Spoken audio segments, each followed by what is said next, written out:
পাপ হতে পারে, ভুল হতে পারে, অন্যায় হতে পারে। ওই অন্যায়ের উপর অটল থেকো না, আমার কাছে ফিরে আসো। কাম টু ইউর লর্ড, তোমার রবের দরবারে ফিরে আসো। ক্ষমার মতো ক্ষমা চাও, ক্ষমার মতো ক্ষমা চাইলে আমি সব ক্ষমা করে দেব। সুবহানাল্লাহ পড়েন। রব্বুল আলামিন বলেন, ইয়া আইয়ুহাল্লাযীনা আমানু তুবু ইলাল্লাহি তাওবাতান নাসুহা। ও বিশ্বাসীরা, ভুল করেছো, অন্যায় করেছো, পাপ করেছো, জুলুম করেছো, আমার কাছে ফিরে আসো, ক্ষমা চাও। ক্ষমার মতো ক্ষমা চাইলে সব গুনাহ মাফ করে দিতে পারে কে?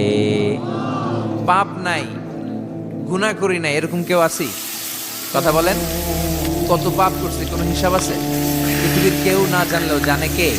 আল্লাহ ডেকে বলে, গোলাম আমি হলাম গাফিরুয যামব কাবিলুত তাওব।